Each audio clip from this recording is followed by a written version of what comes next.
Okay. O, natapos natin ang Mara Clara. Tawid tayo doon sa next show. Ito, ako talaga. Ano to? Naging household, ano siya sa amin, favorite. Talagang gabi-gabi. Sinusubaybayan namin yung haba ng takbo na to, ha? Ina, kapatid, anak. Ah, Mhm. Ito oo. na muna ang first question ko dyan, Miss Danix. Kayo ang nagbuo talaga ng konsepto ng ika. Usually kasi may mother concept yan eh. Tapos kami yung nagpapalawak. So yung Mhm. mother concept niyan galing kay Sir Rondel. Aha. We need to realize na galing kami sa Mara Clara at that time. Pero hindi magkasunod pero yung Yeah. isa sa bali na pinagdaanan namin ay Mara Clara. So yun. Mhm. So Tap, naghahanap sila ng something, parang something ganun na din. Mhm. Kasi dati, naaalala ko lang ha, may lumabas na report ito dati na parang kapamilya goal siya, tapos si Andy Eigenman pa, at saka Jessie Menjola dapat yung magbibida. Parang ganun. fake news yun. Kasi hindi ko na, Ah, na tinas sila ever. Kung tagal na rin kasi niyan, Jimpy. oo. Ever since Maha, Kimcho talaga siya. Mhm. Tapos pang prime time Pangkasal talaga. ako, pang prime. Kasi syempre Maha, Kimcho siya eh. So, Oo. wala, hindi umabot sa akin. Kasi yung inakapatid anak, nung nag-start yan, nandun na kami. Mhm. So, yun. Ayun. Pero Ah, walang so, ibang kinas dyan sa pagkakaalala ko. oo, charot pala yon. Wow. 'Di ba? Pero ito na ang pinaka isa sa mga nakaka-curious, no. Paano niyo naisip na in vitro fertilization ang or surrogacy ang magiging take off nung kwento? Kasi in fairness, vital 'yun dahil mag-aagawan hindi lang sa ano kundi pati sa nanay, 'di ba? Rest. Yung idea na yan galing kay Sir Rondel. So parang, syempre, over the years na ang dami na yung nagawa na sibling rivalry na tapatan, naghahanap siya ng setup na unique. So dun pumasok yung idea ng in vitro, ng IVF, na sino nga ba talaga yung may karapatan sa isang anak?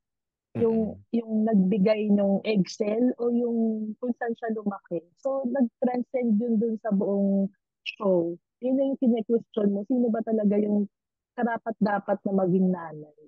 Mm. So, ginagawa namin siya, ang hirap ipaliwanag that time ng in vitro. Kasi parang may mga nalilito pa rin kasi parang, paano niya naging nanay si ganyan? Pinagbuntis siya ni Cherry Pie. Yung mga Oo. ganon.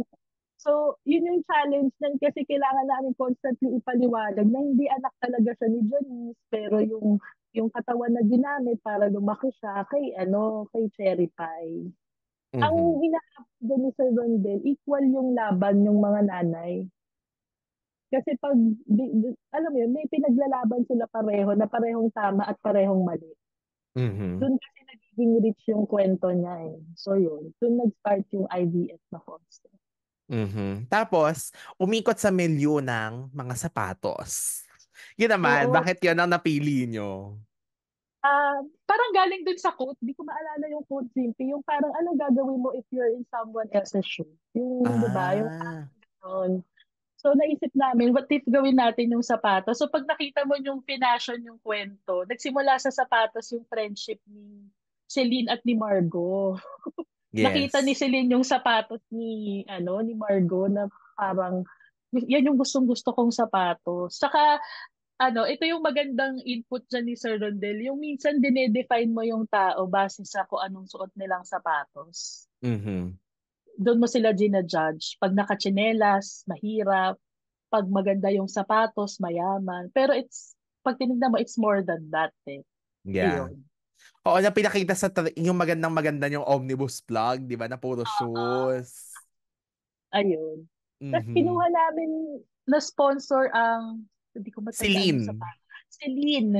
Alam mo ba, meron ako yung sapatos na yan. Memorata.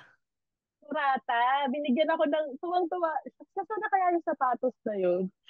Binigyan kami ng voucher kasi nga, kami, writer. So, tuwang-tuwa ako. Binili ko talaga siya ng memorata shoes. Okay lang ba yun? Naging fan ka ng Di ba? sapatos. Alam mo, Miss Danix, dapat ako, nasa ano pa yan, sa World Trade Center, munti ko na ring patulan.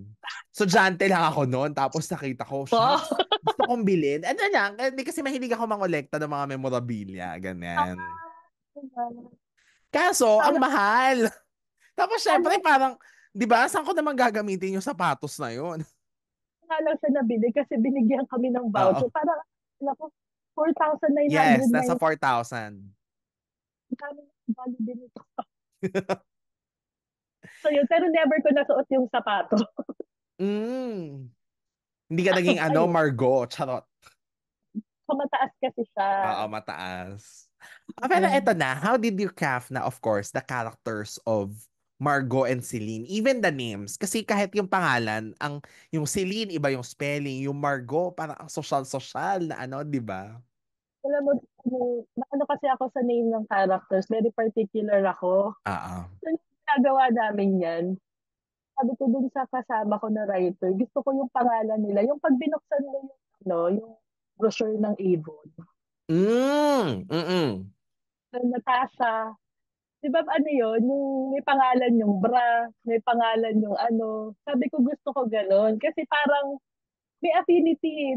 Alam mo yun, parang sa subconscious ng audience. Parang ano yung pangalan na yun? Hindi nila alam, nababasa pala nila yung sa brochure Oo. ng Avon. Pero yung asa siya, pero aspirational. So parang sabi ko, Yes. something like that. Yun. And then, of course, yung mismo ano nila, personalities na anong tawag dito? Well, bukod dun sa sa character, no? Pero yung si Margot ay yung ampon, si Celine ay yung nawalay na ganito. May reveal kasi yung nakambal sila. Yeah. Ito So yung from may the get-go, it was part of the story. hindi siya add-on. Hindi alam ni Cherry Pie na kambal yung nilabas niya na bata. So Mhm.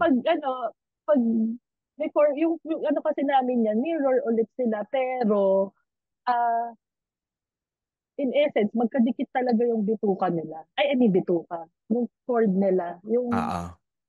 Yung ginawa namin yung character niyan, ano, again, nag-operate kami dun sa yin yang. Kasi 'di ba parang, pag tinignan mo, yung character ni Margot, hindi naman talaga siya masama eh. Hindi siya Yeah. may anak. So that's how differentiated from Mara Clara. Kasi Yeah. medyo spoiled si ano doon eh. Medyo spoiled si Clara doon eh. Ito Yes. kasi, dahil ampun siya, she needs to work her, parang kailangan pagtrabahuhan niya yung work niya sa pamilya. Mm-mm. So just imagine, pag nalaman niya na, "Sis, totoong anak pala ako. Tapos ito yung pinaghirapan ko all this time." So alam mo na na pag pumasok si Celine sa buhay nila, threatened siya agad kasi alam niya ampun siya. Oo. So namin sa inano. Tapos ginawa namin dun sa Celine na character, determined child. Pero hindi siya gagawa ng masama, pero hindi siya titigil hangga't hindi niya nakukuha yung goal niya. Oo. So alam mo na pag nagtapat sila ni Margot, hindi magpapatalo yung Celine. Ganun Oo. namin sila. So pag pinansin mo, ganun parate. Kahit sumama yung character ni Margot, kahit may ginagawa siya na hindi, maiintindihan mo bakit siya naging ganun. Mhm. Ayun. Pero ang isa talaga sa bida ng show ay si Teresa talaga, di ba? Si Cherry Pie. Kasi sa kanya yung pinakaano talaga na sa kanya nagsimula ang lahat. Saka kay Janice, Tsaka kasi kay yung tapa, Janice. yan favorite din namin yan kasi nga yung masaya kami sa nag-role playing ulit kasi kami dyan ni David. O sabi ko, ikaw si Margot, ako si Celine. Ah, Kasi yung ginagawa namin para maintindihan namin yung mga pinagsusulat na. ah, So syempre, ako si Teresa, siya si, ah. nakalimutan ko si dyan. Beatrice! Yon. Patrick, kasi Mm-mm. sa yung pinalaki na mayaman, na ganyan. Dali kami lang ni Dave. Pero Ayun. ang galing kasi ito yung time na uso yung ano, 'di ba, multi-generational yung mga talagang ano, yung mga dahil pinauso kasi yan ng walang hanggan eh, 'di ba? Na from the mami-mamihan hanggang sa kaanak-anakan, eh mga bida talaga sila at importante lahat ng character. So paano yung inano yung kay Beatrice din tsaka kay Teresa na alam mong hindi lang ito supporting characters kundi bida talaga sila nung kwento din. Pag tinignan mo pati yung lola layer, Yeah, Pilar Gil, Ronaldo Gutierrez, Valdez. Aldo Valdez. Pag tinignan mo, it's a story of Stolen Fate. Kasi 'di ba yung dun sa Lolo Lola layer, kinasal talaga ay asawa talaga ni Pilar si Ronaldo Valdez, pero Oo. napunta sa Philippines. Tapos si Janice naman, yung character niya gustong magkaanak pero kinuha ni Pai. Oo. Because pareho pala sila nagmahal ng isang lalaki, si Ariel. Mm. So pag tinignan mo, it's some sort of a generational curse yung may mga nangyari in the past na hindi na-address kaya bumaba dun sa mga anak. Oo. So, nasa story ng mga anak kung sila ba yung puputol ng curse. Siyempre hindi namin siya ini-imagine na curse sa just parang nagtutoy Yeah. lang ako doon na pag tinignan mo, oo nga, no, may maraming unresolved issues tong pamilya na to na Rocky Margo at si Celine kung sila yung tatapos ng hidwaan ng dalawang pamilya. Oo. Ayun. Ang ganda kasi kailangan ay ano yun, 'di ba? Importante siya para kitang-kita yung family layer na, bakit hanggang dulo ganun ang mga naging problema. Tsaka yung relevance din ng mga roles. Mm, mm. Mhm. Kaya gandang-ganda ako diyan, Miss Danixie. Ang ganda kasi nung hindi mo din alam kung kanino ka mag-root kasi nga lahat naman sila naiintindihan mo kung saan ang gagaling. Although kay Eddie Gutierrez na ako hindi talaga masyado nakisympathize kasi 'di ba parang siya yung medyo talagang ano ba naman tong lolong to? Parang ganyan, may favoritism na, may ano pa. Kailangan mo ng isang ganong na character. Siya kasi yung nagki-create ng conflict sa pamilya. Di ba Yeah. pinapag-away pa nga niya yung si Margot tsaka si Celine. Oo. Ayun. Tsaka na-appreciate ko yung role ni Jason Gainza. Na importante Oo. pala siya. Akala mo parang kapatid lang ni Teresa. Di ba? Yung pala siya ang naghahawak ng matinding sikreto. Oo, dyan na kami, personal story lang. Diyan kami naglolokohan ni Jason ng pinsan. Kasi nga Mhm. parang akala niya, chuwariwap lang yung role niya. So niloloko niya na kamag-anak ako para gandahan daw yung role. Kaya tawag niya sa akin pinsan. So, Oo. alam, siya yung may susi ng sikreto kasi siya yung nagbigay kay Margot sa pamilya ni Beatrice. Mm-mm. So hindi pa agad revealed sa kanila yon na may mangyayaring ganon. Hindi, revealed naman, pero siguro natakot siya na baka lang siya, nasa gilid lang siya, Oo. ganun. In fairness din to Jason na naman siya, nag-deliver talaga siya ng Oo. yung ano ka talaga sa kanya, maaantig ka sa kanya. Uy, tsaka tumatak yung pinsan na yan. Oo nga, na magpinsan sila, di ba? Kasi yun ang lagi nilang Oo, tawagan ni Teresa. nilokohan nila. Mm-mm. Ayun. So ito na, of course, yung mga tapatang eksena ni Margot at Celine at ang iconic talaga dyan ay yung debut sa Oo. yung Mm-mm. with the bonggang gown sa parang may Ay, pa-butterfly effect. butterfly. May picture pa ako niya, suot-suot ko yung butterfly. Sira ulo din ako eh. Ayun. So yun, ay Eh, pero syempre bago natin pala puntahan yun, sorry naman na-miss out ko, yung unang reveal muna na si yung ang switch ay from blue na title card ay naging pink na nung nalaman ni Celine na siya ay isang Marasigan, di ba? Tapos pumunta ng Baguio si Margot, ganyan. mm. So paano Ano niya yun? sinet up na parang early on, kailangan ng malaman ni Celine yung katotohanan? Ah, naalala ko kasi yun yung mismong kwento. Parang hanggat hindi pa siya nire-reveal, magiging ano lang yung playing field nila, yung battleground nila. Siyempre, dyan mag-turn, exciting na part yan eh. Yung anong gagawin nila pag nalaman nila na dapat pala marasigan si Celine. Oo. Pag nandyan yung meat talaga ng kwento, kasi alam mo na, tapatan na talaga to. Kasi alam na nila kung sino to. Mm. Pero parang at an advantage si Celine kasi siya pala at that time siya pa lang yung alam na anak, 'di ba? Tapos Oo, kawawa si di ko pa Margot. alam. Pero tignan mo, di ba nag-shift din sa ng paunti-unti? Magigets mo na yung yung Virgo at that time. Ito yung pinaghirapan niya, nagtiis siya sa expectations ng pamilya niya. Tapos Yeah. pagdating ni Celine, na-hit niya lahat ng expectations. So parang siya, anong ko dito? Sino ko, di ba? Oo. Na-displace siya ng malala. Kaya siya nagbagyo. Like nagbagyo. At tapos yun na nga, nagdebut na. With the, Oo, debut nga ba yun? Or debut yun, 'di ba? Debut nila yun. bua. Mm. Pero eto na syempre, yung isa sa mga focal points talaga, nung nalaman na ni Margot na siya ay isa ring marasigan, 'di ba? After ng lahat ng pinagdaanan niya, she found out na shocks, equal pala talaga ang playing game namin ni Celine dahil kami ay magkakambal. And then that night na nga, 'di ba? I forgot ko, pero meron din 'yon definitely gabi ng something ano. Doon sa party yan, basta party din yan eh, 'di ba? Na parang bigla siyang dumating kasama niya si Enchong, ganyan ganyan. So yun din, paano niyo nalaman na dito na kayo pupunta? Na parang sa tagal na hinold ninyo na apparently from the get-go pala, ay yun na yung kwento nila. Pag naggagawa naman kami ng show, may idea na kami ng beginning, middle, end. Oo. Minsan napapalitan lang kung kunyari, production concern or ano. So yun, naka-ano naman siya, naka-plano siya. Pero definitely, papunta naman yan sa sisterhood. Kasi kambal pala sila. Iba yun Oo. sa magkapatid. Yung, galing lang Yeah. pala tayo sa isang matres. Alam mo yun. Tapos, syempre, yung mga struggles nila as characters, yung paano ba sila ipa-fashion in such a way na hindi sila magbabate pero mag-iiba yung ano nila, mag-iiba yung bonding. Kaya kung maalala ko, kung tama yung alala ko, yan yung pumapasok na sila sa Memorata. Oo. Company na yung pinag-aagawan nila. Yes. Iniiba namin yung battleground. Tapos nag-iiba din yung ano, hindi na lang to issue ng sinong mas mahal ni mama at papa. Alam mo yun?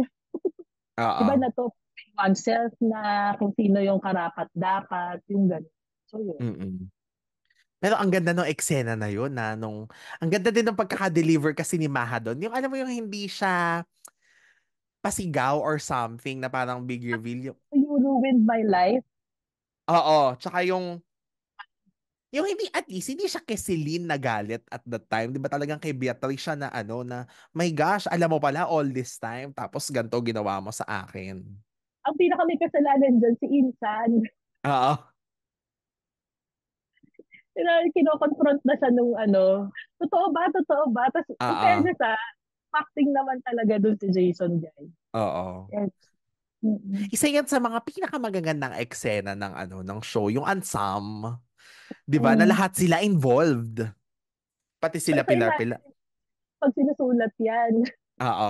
Oo nga, paano nyo ginawa yun, Miss Danix? You really made sure na lahat ng... Kasi ansam na itong eksena eh. So lahat sila kailangan may pati, hindi pwedeng palamuti lang. oo, ang, they're coming from different, point of view. Mm-mm. So, parang, yun yung mahirap kasi, sa isang malaking confrontation na ansam, kailangan nasasabi nila yung point nila na galing sa kanila, sa kung ano pinanggalingan nila within that issue. So Yeah. imagine mo, pag pinapassion mo yung script, mahina ang 3 pages dyan. Tapos kailangan, hindi yung sasagot lang na, oo nga, hindi pwedeng Oo. gano'n. Dapat witty yung sinasabi ng bawat character. Kaya yan yung isa sa, yan pag mga unsum na confrontation, yan mahirap talaga isulat. Mm-mm. Nakakailang revisions kami. Grabe, Ayun. no? Nai-imagine ko kasi ang hirap niya ng i-shoot dahil nga you have to get all the ano, the camera angles and kailangan may exposure lahat ng artista. Pero oo nga, it all boils down sa script kung paano siya ipo-pull off, di ba? Oo. Grabe kasi ang dami yung eksenang ganyan eh. I think mas marami pa kayong eksena kesa sa walang hanggan na ganito. Na kailangan lahat talaga. Kasi nga, pag may ni-reveal na isa, involved yung buong pamilya, di ba? Family affair. Oo. Kailangan it's a family affair na pati yung mga characters ni Alex Medina, nila John Regala, nandun lang sa gilid pero meron din silang ganap. Ayun, saka in fairness yung mga subplots din, din parang dumikit din siya. Alam mo, minsan pag gumagawa kami niyan, nagpo-fall into place na lang eh. Yung minsan di mo nga napaplano. Oo. Pero yun nga, parating naman tinuturo sa amin ni Sir Rondel, when you stick to your story, everything will fall into place. Basta Mm-mm. alam mo lang kung ano yung core ng kwento mo. So yun, Yes. mga ano yan, mga ano, tawag dito, ano tawag dito? Nakalimutan ko yung Tagalog word ba yun? Ayun talaga siya. Ah, Ayun. yes. And then, of course, ang isa rin akong curious, Miss Danix, no, yung character ni John Regala, was he also planned to be the ultimate, kontrabida? Kasi nung una, hindi ko rin na-imagine, hindi naman pwedeng si Maha, hindi rin pwedeng si Janice, kasi syempre si Janice yung mother figure na meron din naman siyang pinaglalaban, di ba? Hindi ko alam kung tama yung pagkakaalala ko, pero parang add-on nga si Alex tsaka si John Regal. Mm-mm. Pero feeling ko, may nagkaroon kasi ng need na maglagay ng mas mabigat na conflict. Kasi nagkakagulo na sila, we can only do so much, agawan ng boyfriend, agawan ng ano. Pero what if merong isa pang naglilingas yung gulo. Oo. Ayun, dun pumasok yung character ni Alex Medina at ni John Regalo. Ayun. Yes. Oo. And then eto na, ang pagkakabati ni Selena at Margot. Alam mo, Miss Danix, in fairness hanggang ngayon, pag pinanonood ko yon, naiyak pa rin ako. Ang ganda kasi nung pagkakaan nila. Tapos, syempre, at that time, kumbaga mas may impact siya because alam nga natin kung ano yung nangyayari behind the scenes, 'di ba? And then when you see the scene, parang wow. Parang sana, anyway, we can only wish for this to happen also. Pero at least for the characters of Celine and Margot, parang sa tinagal-tagal nilang magkaaway. Kasi ang haba din naman ng inakapatid anak, di ba? Parang finally naman, magkakabati na at mga na-realize na nila ang mga kagagahan nila in life, ganyan. So, parang yun, ang ganda din kasi ng setup na parang merong buhay na naging in Nangani. danger, nanganib, 'di ba? With Julio, si Ariel. Okay, so kayo na Mm-mm. magkwento ng mga pangyayari. Kasi parang feeling ko naman, testament yan kung gaano kagaling na artista si Maha at si Kim. Oo. Kasi for that finale to be that heartwarming. Tapos meron pa sila, kung tama alala ko, may pinagdadaanan pa sila niyan. Oo. In fairness naman, nagbigay naman yung dalawa. So yun, Mm-mm. parang, kasi naman yan yung, pag nagsusulat kami ng teleserye, pinaka is always ano ba yung natutunan natin sa lahat ng to? So Oo. parang feeling ko sana in a way yung mga sinabi dun sa teleserye help them into their journey sa healing nilang pareho. Mm-mm. Alam mo, at the end of the day, itong rivalry na to, itong lahat ng pinag-awayan natin, it wouldn't matter years from now. So parang, di ba, yung paano nila na-arte yun na meron silang pinagdadaanan, naintindihan mo din how they parang love their craft na tinapos talaga nila. Kasi yun yung fear eh. Alam mo yun, yung parang paano pag ayaw na nung isa or pareho Oo. silang ayaw na, paano natin to i-end? Pero tinapos nila yung show. Yun naman, commendable dun sa dalawa na yun. Yung Mm-mm. parang, di ba? Hindi rin naman sila pumayag na maapektuhan yung show nila dun sa mga pinagdaanan nila. Mm-mm. Pagdating dun sa eksena, yung setup, Miss Danix, like, bakit si Julio ang nanganib? Paano niyo nalaman na ito na yung pupuntahan na okay, finally, after months and years sa kwento, di ba, na magkaaway sila, ito na ang panahon para sila ay maging okay. Kapag tinignan mo kasi yung design ng character dynamics nila, si Julio naman talaga ang neutral field sa lahat. Oo. Sa lahat ng hidwaan ng pamilya. So parang ang ano namin, ang road to forgiveness at healing ng lahat ng characters will come from an event that will happen to Julio. Kasi Mhm. siya yung nag-neutralize ng lahat ng bagay. Pag nawala yung nag-neutralize sa lahat ng away na to, ano pa ba yung pinag-aawayan natin? So, dahil sa mga nangyari kay Julio, doon nila nakita na marami pa namang importante kaysa sa mga pinag-awayan natin. Kasi at the end of the day, pamilya pala talaga yung importante. At yun yung nire-represent ni Julio, yung character ni Arnie.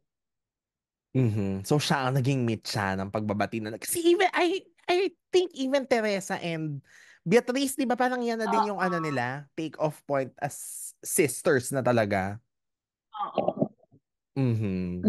Ganda kasi nung show. Pero alam niya na Miss Danix na ganun ang itatagal. Kasi nga coming yan from the success of Walang Hanggan, di ba? Parang may pressure na kayo ang papalit pag natapos na. Then, in fairness, di ba? Parang ako, I think nga, hindi lang basta na-replicate, kundi, kasi alam ko mas mahaba pa ang itinakbo nyo, di ba?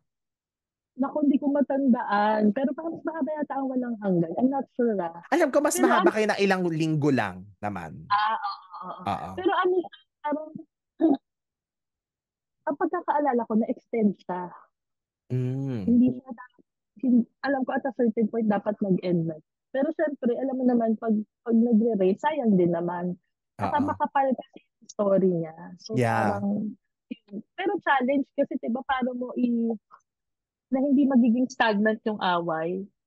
Kasi kami, as writers, nararamdaman namin, magsasampalan na naman sila, ito na naman yung pag-aawayan nila.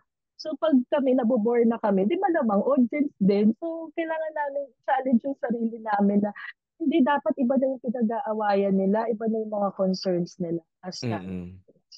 So yun. O ayan ha, malinaw. At least alam nyo na galing, pati ang writers din naman, ang gumagawa ng mga show, may mga ganun ding thoughts. Kasi di ba, lagi na lang sinasabi, ano ba yan, gaganyan, ganyan, ganun na naman. Nangyayari siya talaga, ang hirap lang din naman. Pero ang galing nga, kasi dito sa Inakapatid Anak, alam mo Miss Danig, dito bola. But unlike, siguro comparing to other shows, dito yung hindi ko naramdaman na, ano ba yan, sinistretch na lang nila or pinapahaba na lang nila para talagang mag-ano. Ang galing nyo na hindi nyo, hindi nyo narating yung, at least for me hindi ko naramdaman na ganun yung nangyayari na, baka ganito talaga siya kahaba kasi akala ko siguro mga saglit lang or siguro 6 na buwan, ganun. Pero hindi ko Yun siya nga, naramdaman. ano dyan, JP, yung vision na dapat may gabi ng ganyan. Kasi every time na may nangyayaring malaking event, nagre-ripon yun eh. So, Oo. kumakapal talaga yung kwentuhan. So, yung vision din, in fairness nila, ano yan, ni Sir Rondel tsaka ni Sir De. Yung Oo. sinasabi niya sa amin yun, parang, ha? Kasi usually, di ba sa soap, hanapin mo lang yung markers, kailan tataas. Ito parang gusto nila kada linggo. Oo. Oo. Oo. Pa yan, nag-hand to mouth yan eh. So Mm. yung aligaga talaga namin nila Dave, yung kung paano namin as a team ginagawa, yung parang ang hirap. Ayun. Mm. O, pero 'di ba, na pull off naman. At saka, ang tawag dito, ang pinagkaiba pala niya sa Mara Clara, yung kaya may genre gala, no? Kasi 'di ba parang early on, nagkabati na si Margot at si Lynn, parang mga 1 buwan to the Oo. ending, yung hindi hanggang dulo. Mm. Kailangan mo ng mga ganun eh. Tsaka, ano, pagbuisit. Kasi minsan pag naintindihan na nila yung kontrabida, kailangan mo na ng bagong panggigil. Oo. Kasi di na Oo, sila yun. mabubuisit. Oh, part din yun nung ano eh. Hindi namin ina-achieve na mabuisit sila. Oo. Pero kung nang gigil na kampihan mo yung yung main characters eh. Ito naman Miss Danik, syempre ganun din, katulad ng Mara Clara, no? Ano ang mga trivia na pwede niyong ma-share na pwedeng hindi namin alam or interesting or a confirmation of a story. Charot. Mga ganon. Na, Sa ika. alam mo, wala masyado akong maalala dyan. Kasi pa, ako, matos na ako niyan sa pag. Ano yan, isa yan sa mga smooth sailing na show. So, feeling ko yung trivia talaga yung talaga dyan yung mga hashtag gabi ng ganyan. Oo. Yung ayun. Ayun nga, yung mga pangalan nila galing sa brochure ng Natasha. Oo. Uy, pero in fairness sa mga gabi ng blank, gabi ng pagpapakilala, gabi ng keme, inaabangan niya na. Tapos meron pa nga akong friend na, di ba kasi medyo important din yung character ni Alex Pilina, pero hindi kasi siya bida, di ba? Tapos parang sinabi niya, ano ba yan? Bakit walang gabi ng blank? Yung reveal kay Alex, ganyan. Tapos doon ko naintindihan na, okay, kasi hindi naman nga sobrang major meron siyang major role, pero hindi kasi siya bida, yung character. Hindi, tsaka ano din siya, parang in a way, na-engage kay kasi hintayin mo yung gabi na yun eh. Oo. So parang nakatulong siya in terms of pagtutok ng audience. Kasi sinasabi mo na sa kanila, di ba kung kapitbahay ka, uy, paano na tayo sa exciting part? Di ba Oo. pa? So Yes. sila, ititigil nila lahat ng gagawin nila, maghihintay sila. So ano siya, yung scheduled viewing habits ng Oo. audience. At saka matagal yung pinopromote yung mga ganyan, 'di ba? Parang 2 weeks before So, the gabi ng ganyan, nire-reveal na may ganitong aabangan. nakatulong din siya sa ano ng audience eh, para mag-stick sila dun sa show. Mhm.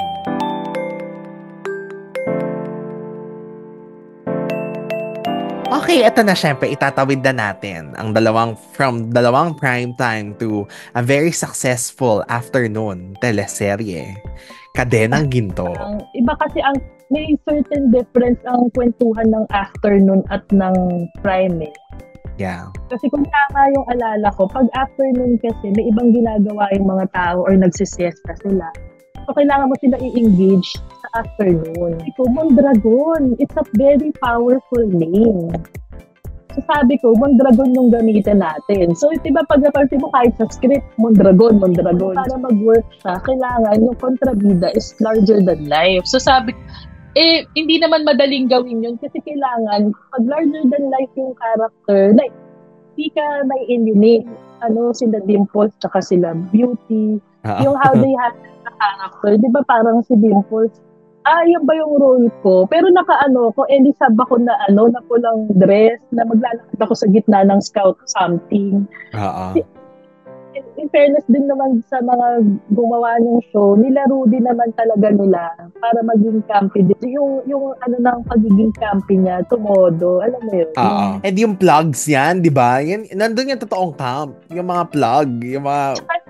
may mga gumagawa ng memes. Natatawa na lang kami. So, pero masaya naman kasi parang alam mo, tumututok din sila pag ine-ere yung show. Pag ang kontrabida talaga nagbigay, half the battle won ka na. Mm-hmm. Kaya very pag pumipili ka ng kontrabida na sobrang weird. Yung casting yan parang wala namang naging second choice sa pagkakaalam. Mm-hmm. Pati si Beauty, siya na rin si Romina. Siya talaga si Romina. Pero pag sinin mo yung pangalan. CNM ulit. Si Mara, si Clara, si Margot, si Celine, si Cassie, at si Marga. At sila CM. Sinasadya niya ba yun?